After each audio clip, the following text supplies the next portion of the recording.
What's up, guys? Welcome back to the Dweeb Factory. My name is Bo, and I'm best friends with Grimace. And I'm Zach, and I really want to ride a dinosaur. And I'm Corey, and I just bought an ocelot.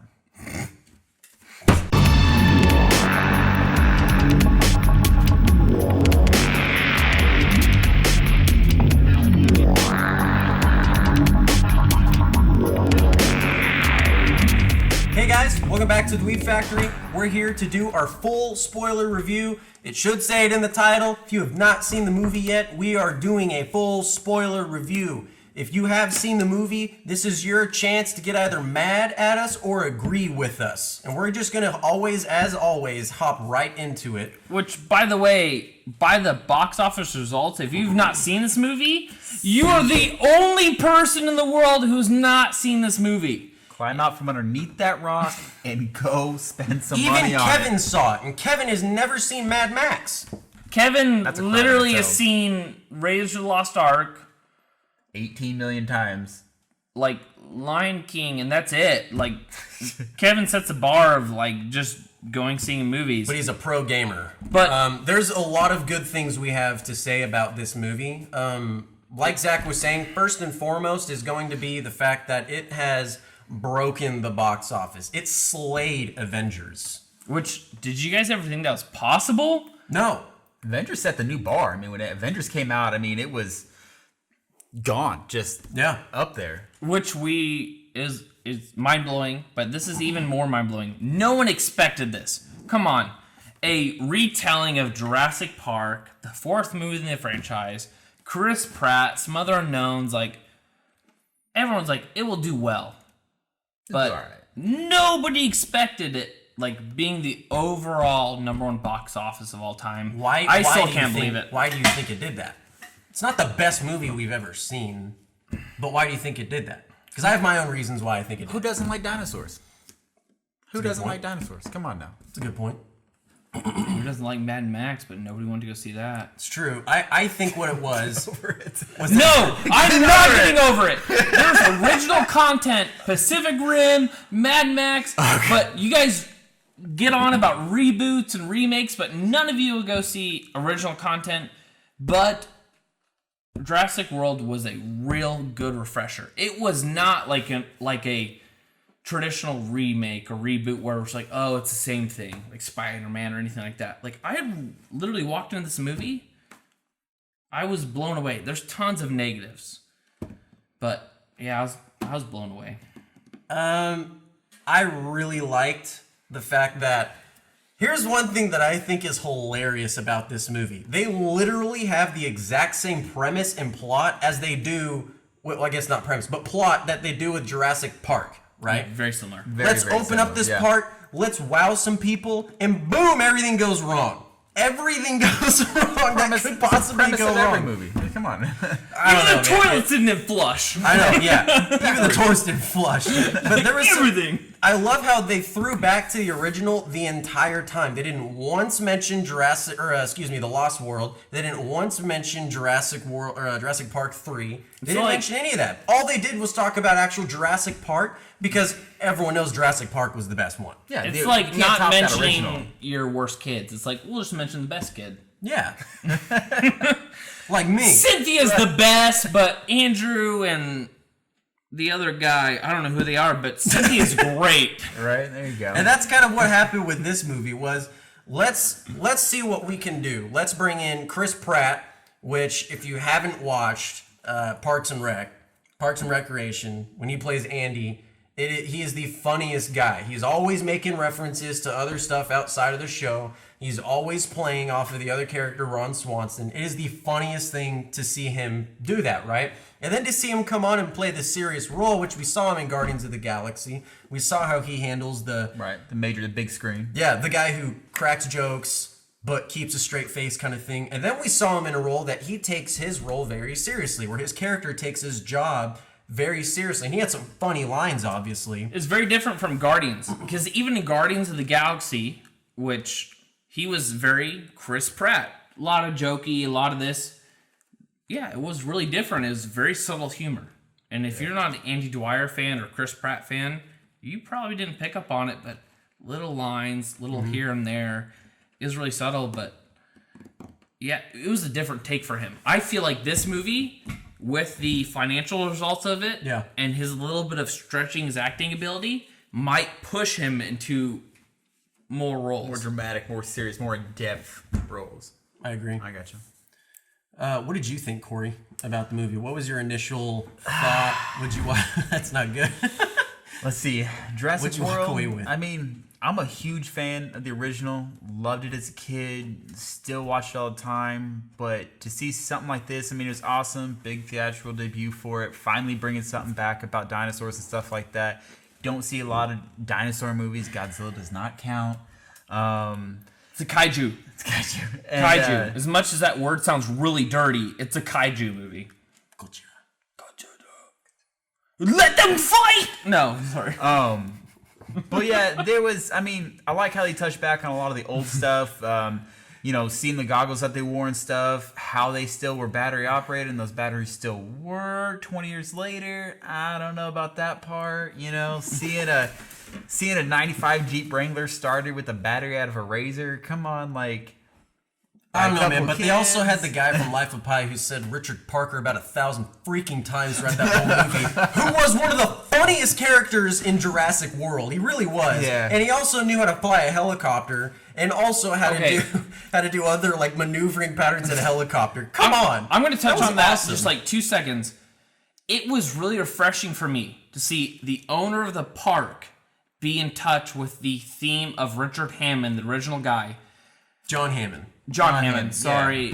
Yeah, that's... But he gets in the helicopter, the marketing chick sitting in there, who looks like... You just gotta have fun with it. Well, he's like, how are the animals doing? I like how she was an extreme, you know? Yeah, she's like, let's talk numbers. Customer service is up 25%. He's like, I don't care about that. Like, how are the animals doing? How are the dinosaurs doing? Is everyone having fun? The guests having fun? How's the facility? We good? Everything's good? But that was refreshing, because how many movies do we see? There's a really funny touch back on the original in an overall sense like that. Well, that and it's like the numbers and push corporate stuff. Like there's a hilarious video right now on CinemaSins that talk about Iron Man and Ninja Turtles. Yeah. And the comparisons they pull is corporate is pushing all these initiatives. It is now like a stigma in movies that corporate's like numbers, this, that, and they turn into villains. This guy walked in and was just like, I want this to be an amazing park. And guess what? He didn't even have to say it, but he set it up. I felt amazed with the park. Jurassic Park, we say there's a lot of similarities, but when Ty Sipkins opened up the doors of the park, he even got like a drone scan of the full park. I don't know if it was the score. I don't know if it was just the graphics. I got goosebumps. Yeah. I didn't care about... The visual was very overwhelming. Yeah. The Jurassic Park was like a tease. Like Jurassic Park's like, it's gonna be a park, and you're sitting there watching it like, oh, this would be cool as a park. Here you got to see it as a full-fledged operating park. For you, did you, like, seeing the park, what parts did you like? Park was nice. I like how they retrofitted everything for new. I mean, that giant yacht taking everybody in was pretty intense. I mean, wow you from the get-go. I mean, you leave from Port of whatever to get on this billion-dollar yacht and just party town over to an island filled with dinosaurs. That gets you pumped. That gets you excited for a park. It's better than, you know, sitting in traffic for hours on end trying to get into Six Flags, you know, and then, you know, sweating forever. Six Flags. But that totally blows Six Flags out of the water, I'd say. You know, but I mean... Get some dinosaurs, Six Flags! So, and a yacht! I think it was a very well-made film. I think there's obviously going to be some cheesy CGI and some green screen in there. You have to with that kind of movie. But... No, dinosaurs are real. They had real dinosaurs, didn't they, Zach? Yeah. I felt like they did.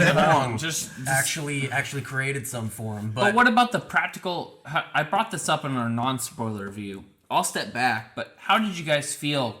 I think they did a really good balance between practical effects, which for some gosh darn reason, everyone's freaking about Star Wars, saying there needs to be more practical. There's a constant battle right now between practical and CGI. Right. What's your guys' stance on practical versus CGI? just to deter, sorry to cut you off, you're good. just to deter from Jurassic World a little bit, comparing Lord of the Rings to The Hobbit, it looked way more cartoony, Right. just because there was a lot more good old-fashioned acting in practical effects in actual Lord of the Rings, right? Right.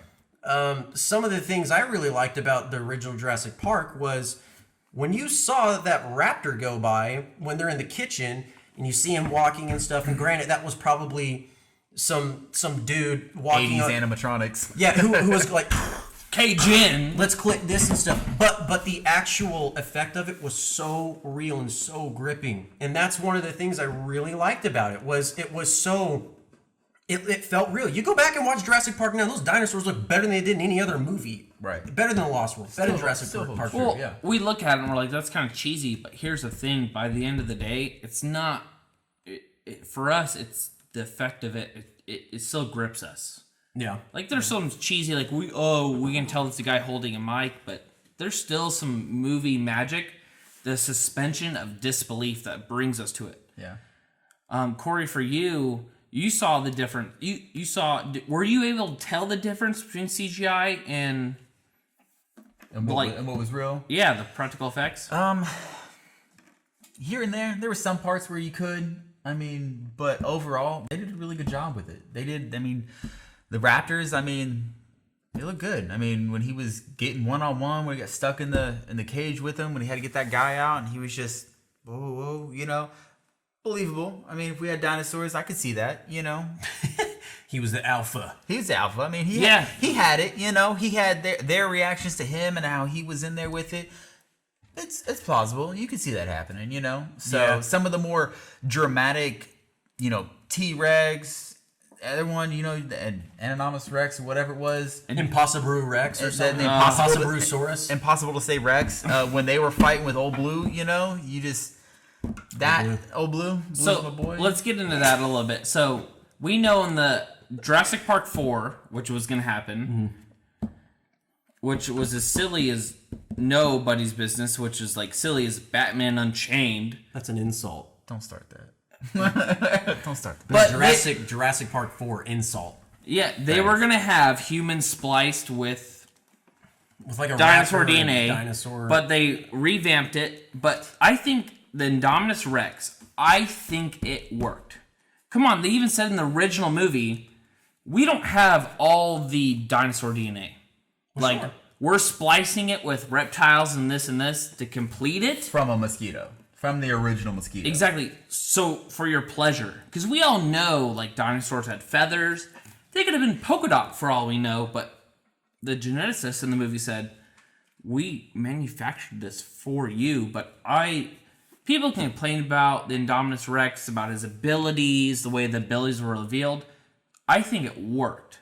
Corey, did the Indominus Rex work with like its effects and its abilities and how it played in the story? Seeing how they kind of, as the movie progressed, explained what those abilities came from and gave those viewers who may have been sitting in the audience going, nah, it's not possible. You can't hide from thermodynamics as a giant, 8-ton dinosaur. You can't hide from that. And the camouflage, like how realistic is that? You guys are stretching a little far on it.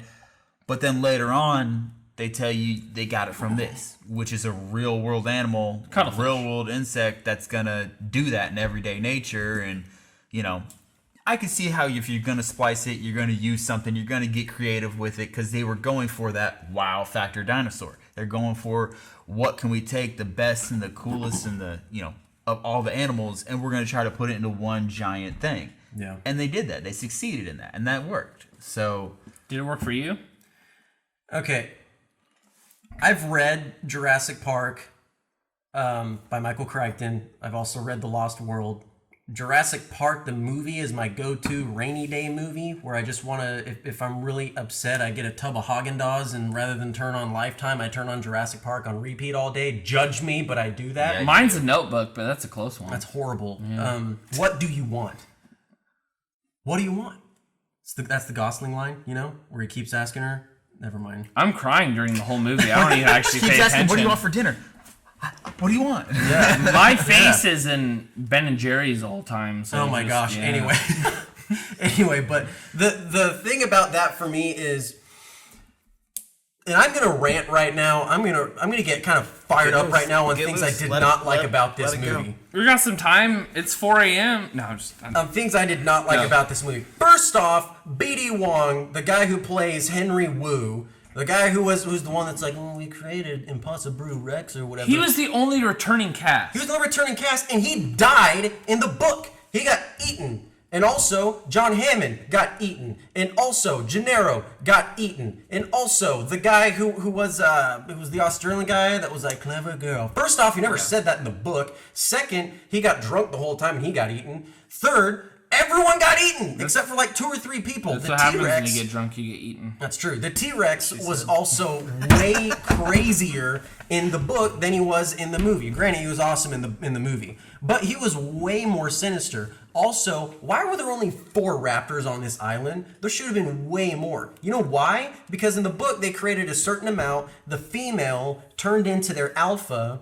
They started hitting their cages and stuff and blah, blah, blah. And they learned where things are being fed, where the weakest parts in the fence are. The raptors eventually learned to get out, created the image that they were still there, and then they created an entire colony of about 40 or 50 raptors in some crazy underground tunnel. And then what they did was, because they had this bird background thing, learned how to flock. So they would watch birds in the sky, eventually learned it from them, and they learned how to flock, and they would eventually run out and then come back in, run out and then come back in. And they're like, oh, well, we need to go to the next island, Isla Cerna or Isla whatever. It was the Deadly Five or something. I think they had a limitation of raptors because they understood from the first transaction of the park, like, well, that's the thing. these guys are smart. Like, let's just have them. Like, as a quota, we have them. But if we're gonna go back to the island, let's logically look at this. The dinosaurs are still there from 20 years ago. They're still there, right? Because they just straight up said, oh, we're out, we're going. And then Jurassic World was on Isla Cerna, so it had nothing to do with Isla Nublar. So whenever those other people came back, they had to have seen breeding raptors over time of 20 years, and you should have at least 100 to 150 raptors. There's no way you could have built a park.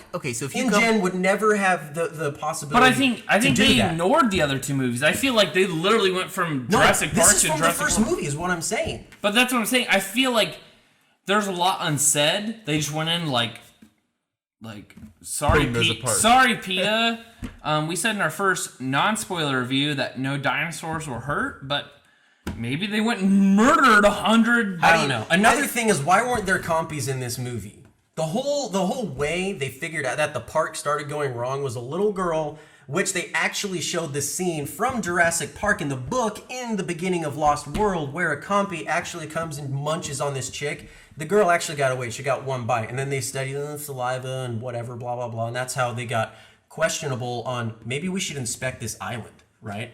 So maybe we should go out. That was the whole reason people went out there. Not so John Hammond could be like, tell me it's great. You know, it was so, let's figure out what's going wrong out here, because the attorney Gennaro got involved. Yeah. Which he never got eaten off the toilet in the book. But, which was pretty rad in the So movie. from the books, because you're referencing the books a lot, which we haven't read, but you have.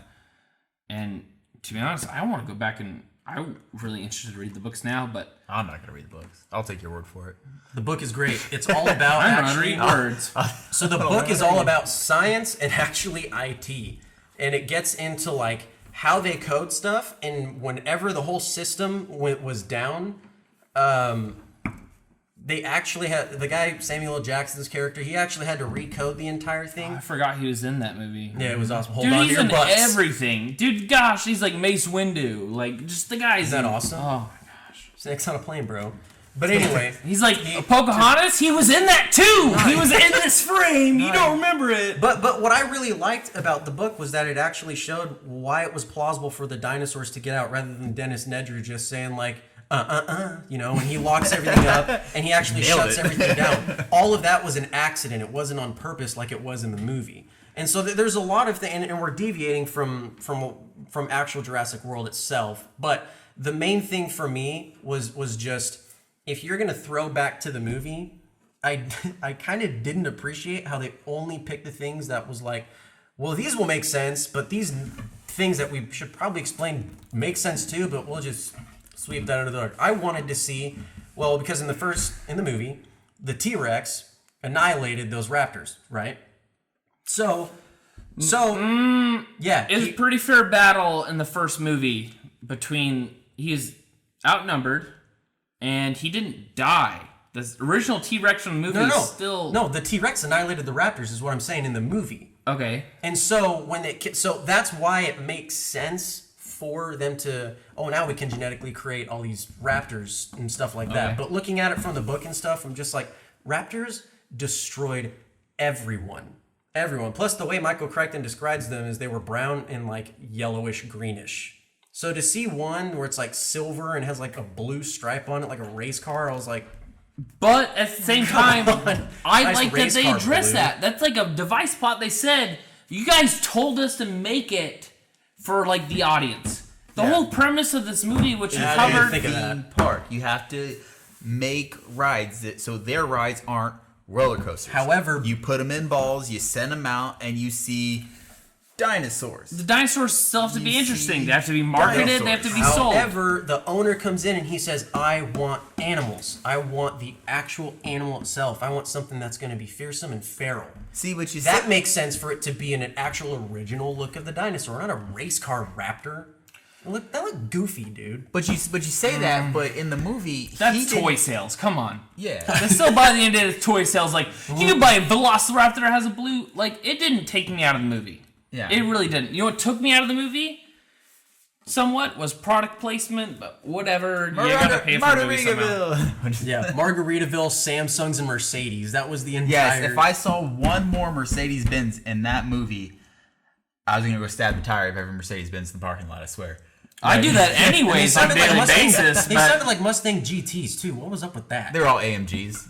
But, I mean, it's just like, product placement. we want to sound like the goodest cars in the world. Yeah, it like, was- let's put them all out with the dinosaurs and let's put them all out there. Right now. I went and saw it with my fiance, and I told her, like, 2 minutes into it, I guess I know who sponsored this movie, Mercedes. Why? Because every vehicle it was. It doesn't matter if it was the little SUV she drove up to see Chris Pratt, or if it was one of the little Razor four-wheelers they were riding, everything had a Mercedes-Benz emblem on it. And it was just like, I think the biggest thing that took me out of the movie was the most memorable scene from any Jurassic Park, even better than what was in the book, because this wasn't even in the book, and this was way better than how the book ended, was when the T-Rex munches those raptors, slingshots one on the other side, hits him into that other pile of bones or whatever, and destroys him, and then he turns around, and as he's like, kind of like, doing the look around, you know what I'm saying, with like a sweater. Anyway, so he turns around, and then the banner falls down, and it says, when dinosaurs ruled the earth, and he has the most epic roar. The most epic roar. Yeah. As soon as that first T-Rex came out, and there was the throwback when Ian Malcolm, who, by the way, bled out in the first book. He didn't make it to the Lost World. But anyway, so he had the flare and stuff, and the girl starts running. The chick that somehow ran a marathon in heels, but she starts running, and that was a cool throwback. But as soon as that T-Rex roared, I was waiting for it, and I counted. There was at least 6 or 7 roars that were very underwhelming, and it completely took it out for me, because I remember my small elementary finite mind walked away with nightmares for years of that T-Rex roar. And when that was quite underwhelming, I was like, what? And then also when the Megalodontosaurus thing. They could have, I felt, just like you said, bigger intro. Like, for the T-Rex? Yeah. it's supposed to be It really was No, cool, the red glowing eyes and stuff, and I was just No. like, oh, he's about to go hard in the paint. They Like, played this is it. gonna They be played cool, it down man. for a reason, because that's what played into. That's the whole premise behind the movie, is why they did the Anadomus Rex, was because the T-Rex wasn't good enough, wasn't big enough, wasn't scary enough. They had the kids texting while they were feeding. Like, you see a T-Rex for the first time in your life is it eating T-Rex another in the go? animal, and he's on his phone like, nah, not a big deal. That's the premise behind the movie. So when they first get her with the flare, once again, running in heels the entire movie through swamp, like, come on, like... I should probably just wear heels. You guys want to go shopping for heels? This is the next show in heels. I feel I'll Let's do it. CrossFit. CrossFit, 6-inch heels. Yeah. Next show, Louis hardcore Armstrong? parkour in heels. Let's get this done. Hardcore bar. Hey, actually, you know what? If we get 1,000 views on this video, I will do parkour and heels. I will do a heel race. 1,000 do it. views. Share with your mom, I will your do a dad, your backhand uncle, your spring. cousin. I'll do it. In a swamp.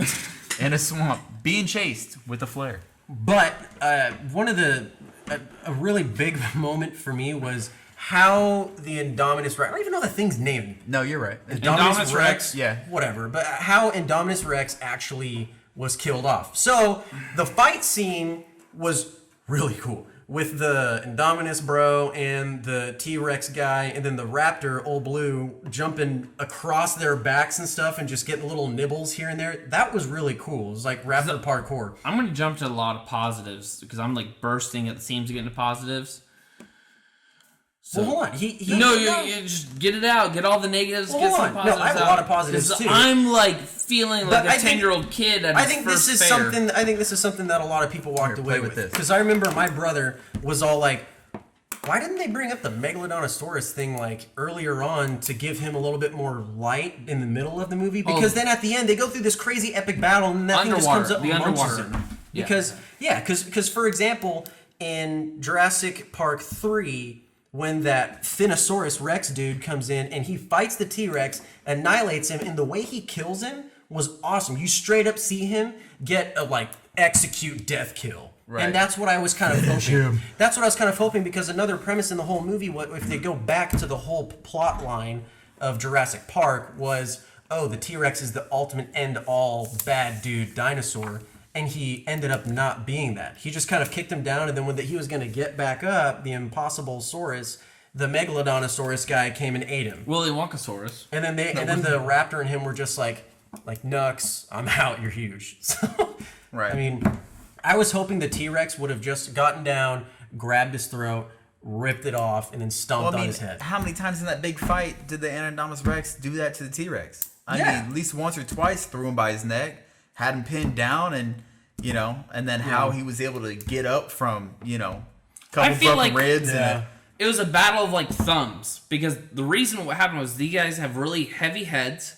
The T-Rex took a slight advantage because they watch the movie. They were like knocking heads. They don't have arms worth of crap. No, the Anadromous Rex had arms. He was grabbing shit with his long ass arms. Barely. He grabbed that Asian guy and threw him. Yeah, he was had like, arms. Still, no, but wasn't big head, I'm talking about the arms. T-Rex. He The was- T-Rex yeah, had a big. clear advantage because he had the larger head. He knocked him out, but by the end, T-Rex was down, and Indominus Rex came above him. The only reason why the T-Rex had an advantage was because of that, but I feel like it was... Which plays into Hearthstone, because there's a card, King Crush, where he's got 8 and 8, and you can actually charge, and he crits super high. Oh my gosh, dude. Now, why didn't the Anadromous Rex use PC his... gamers? Why didn't he use his cloaking in the middle of the fight? Why didn't he use all of his abilities? Why didn't he cloak himself in the middle of it and be like, "Now you see me, now you don't"? Well, Chameleon It's doesn't not do that Harry instantly. Potter and the Invisible Cloak. I guess I guess my biggest thing for what I found was negative about the movie was really the sounds, because the sounds are what captured me in the first movie. Yeah. So I wanted to hear the awesome like crazy hiss by the raptor, and then that chomping thing he's got and stuff, and then hear the purr when he comes out of like the fern, I want to hear all of that stuff, and it wasn't there as much. I mean, you got to see how crazy they were whenever they had the muzzle on and stuff, and they're like, I'm ready to go, I'm jacked. I mean, those things had pre-workout and everything. It was awesome. So Kicked in right there, man. yeah, right. So that was my biggest thing, was the sounds. If you haven't seen it yet, everyone has, but if you haven't seen it yet, you'll go in there, and I'm sorry to ruin this for you, but the sounds, you're gonna be like, oh yeah, it's kind of underwhelming. No, the score is really good. Sounds. It's always something to nitpick about. What did you think, Corey? About the audio? It's alright. Audio, everything. It was alright. As a whole, I it was a wasn't- fantastic movie. I think so. Fantastic movie. I'm just being nitpicky because I'm a huge nerd for the Jurassic Park stuff. So See, I like the Jurassic Park. I wasn't blown away by it. There were I guess when I was watching it, I kept seeing the negatives while watching it. It was a great movie. They made a lot of money, outdid the Avengers. Avengers didn't have too many pitfalls as much as this one did that I saw. There's just too many things that just couldn't seem plausible for me. The goggles, the Jeep, the just How is that 15-year-old kid a genius mechanic anyway? I don't know. I'm a car He was guy. in Iron Man. Did you not see Iron Man 3? Oh, is that the mechanic? Iron Man 3. But I mean, overall, it was good, but it just you lost me midway through, and you never gained me back. I mean, I was hoping with the big fight you'd gain me back, but if all it takes is for Old Blue to come back from getting tossed against the brick wall, then You're my boy, I mean, I guess he's my boy, and he sealed the deal. But at the same time, Which, I'll jump into my negatives before I rant real quick. Two things. I would have died if Chris Pratt would have said, "You're my boy, Blue." I would have died. Blue. I would have. I turned to Kevin during the movie and I said, "Kevin, if he says this right now, I'm knocking over that small child, that lady's popcorn. I'm going nuts because that would have been hilarious." Never happened. Two, why did the dinosaurs disappear when they got killed or thrown in fire? You know what I mean? The Velociraptors, when they got knocked to the side and the Tossed on the Margaritaville grill. yeah, in the grill's gone. I'm like, is this Harry Potter? Second of all, when they got tossed in the woods, gone forever. This is not I felt they did it to keep the rating. They didn't want to keep it too violent, but it really kind of took me out. I'm just That's all it takes? Now I can do that. Come on now. but I will With $100 million, I can. But right here, I'm gonna get just totally geek out about the good parts of this movie, which we all agreed it's a good movie. Go see it. Definitely go see it. Yeah, But it was a great movie. But everything from the start, you had a character-driven story, which the human part can sometimes take away from the original story. The human part was perfectly placed in the movie. It did not take over from the dinosaurs. Yeah. The brothers' turmoil of moving away, parents being divorced, perfectly placed in there. It did not, you're not watching The aunt's dinosaurs. relationship with their nephews. Yeah, you're not sitting there dinosaurs, divorce. That's out of place. No, it was perfectly paced. It's perfectly put in there. Ty Sipkins was us. I related to him as a 10-year-old kid going in. He's sitting there this is so cool. This is so awesome. The useless part of the movie was the 12-year-old googly-eyed kid who's ooh, girls. Was he constantly trying to cheat on his girlfriend that loved him and he couldn't say I love you from the beginning? Was he constally scamming, trying to... He's trying to get a side girl, bro. Trying to get it in on the vacation? Oh my gosh. Yeah, he's which was funny. You ruined it! Dude, wasn't that hilarious? He's are you gonna do anything? Does anything matter if you stare at him? He's stop. You ruined it. You ruined it for me. For a side girl, dog. Dude. know? But Ty Simpkins that was it for me. And when the other kid picked up where he related to his brother. Family, I don't care what movie it is, if you relate family in the perfect way, when he said, you know what? Yeah, no, dude. I thought that catharsis was great because I actually saw it with my brother. So whenever they said things I'm not to directly quote, I'm going to butcher this, but... No, but he said, let's go into the woods. Yeah. Let's go into the woods. Screw us going I'll back. always have your back and stuff like that. That really hit home for me just because I was actually with my brother, So I remember just thinking, it took me out of the movie for a second. A wonderful way to think, I can relate to that. Kind of a dick like that. I remember. This is making sense. No, I was there. I just remember thinking, that. wow, my brother's always had my back too. That was great. It was realistic. It was very good to relate to the movie, and it wanted me to get into their story more, and I appreciated that. So for me, though, Ty Sickens was very relatable. The brother, halfway through it, even the chick. There was that short clip of Chris Pratt and the girl at his bungalow talking about we need you to come do this. And he's why do you need me to do this? You guys don't understand raptors and that whole clip. Everyone was that's not organic. Their relationship's weird. She's weird. We work in the world of IT, and we work in the world of stiff people who just are weird. Yep.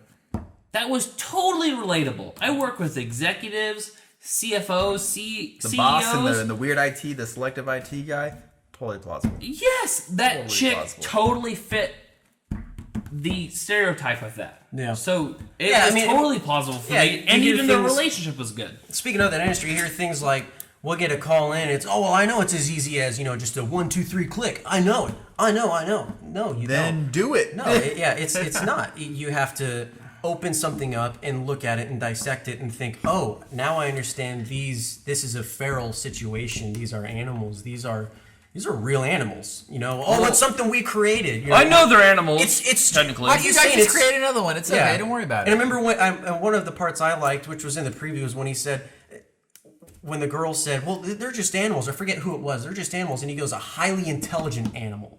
Yeah. And so the element Chris Pratt's character brought to the movie of both respecting nature and the desires of human beings was a wonderful dynamic.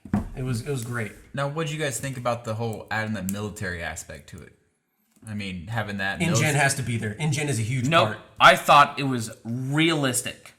Because I'm telling you right now... It's going to be a reaction to something that is an alpha... What a part predator. Of our lives is not the government or military not trying to weaponize.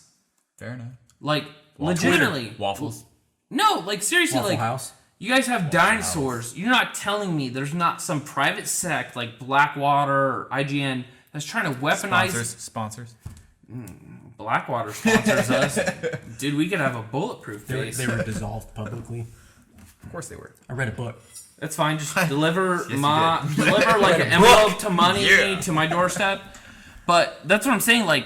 It would not be realistic if they were not trying to weaponize these animals. No, that's a great point. How many times do we hear something as simple as Facebook or cops using Facebook to trick you into something? Exactly. Everything's trying to be weaponized. So yes, which Vincent D'Onofrio from Daredevil, he had a very small part. Mm-hmm. I've seen that guy's in 2 things. I've loved him in both things I've seen him in. Mm-hmm. Daredevil, Jurassic World. Played his part. Well, 2 very separate characters. The humor he brought was hilarious too. Where he comes in and after the Richard Parker guy died off, which was actually a really hilarious. This is mine now. This is mine. Yeah, everything you see is mine now. Yeah, he straight up walks in. He owns the situation. This one guy goes, "So what's your plan?" And it was so fluid where he just goes, "I'm glad you asked." Actually, and he just goes into it. What you didn't see is actually he rode a boat all the way to the island with a tiger, and then he told the tiger to go away, and he actually owned the whole island in Life of Pi, and that's the prequel. Yes, Life of Pi is a prequel to Jurassic World. You guys didn't know that, but now you know. Spoiler alert. That makes a lot more sense. Thanks. Yeah. But as a whole, we really liked the movie. It was a great ride. It was really fun to go see. I don't think it's better than Jurassic Park itself. I think there's some elements to it that stood out, that really made it a movie that if it's on at someone's house, I'll sit down and watch it with them and have some fun. I think it's a great movie to do that with. But is it an instant classic? Is it better than the original? No. Is it one of those movies that can over-trump the original? It will be a classic. Do you know why? Because there's 12-year-olds, 16-year-olds, 17-year-olds that don't even know what the original is. This is their first interaction with dinosaurs, period. Thank you guys so much for sticking around for my giant rants about how much we loved and debated the movie. I absolutely loved it, but I think this is a huge marker for people growing up. My cousin Carter, straight up, 16 years old, you talk to him about movies in the 90s. He doesn't even know what it is. This is the dinosaur monster epic. This is his Jurassic Park. It is. So we can judge and say it's not as good as the original, but going forward... Well, it's not. It's not. But it's not. But you know what? I had fun going to the movies. Yeah, I did too. And I'm not going to see another Transformers ever again because more movies come like this out. That's what I want. I'll go support it. I'll go see it 4 or 5 times. And we need to support this movie because that's us telling the producers. Supported itself already. It's good. It made more money, but right. Go see the movies you like because that tells the producers this is more what we're doing something right. No, we're that's doing true. something right. Let's keep going. I agree. And thanks so much for sticking with us through our impossible rants. And if there's anything that fired you up about the movie or that you liked or that maybe there's a detail that we might have not have brought up, if there's something more from the books that you wanted to talk about, let us know in the comments section. Please like, please subscribe, please share. Follow us on Twitter at Dweeb Factory. But for now, we're going to head out. We're going to go home. I'm going to play a lot of video games with Grimace. And it's going to be a wonderful night. But as for that, have a wonderful night.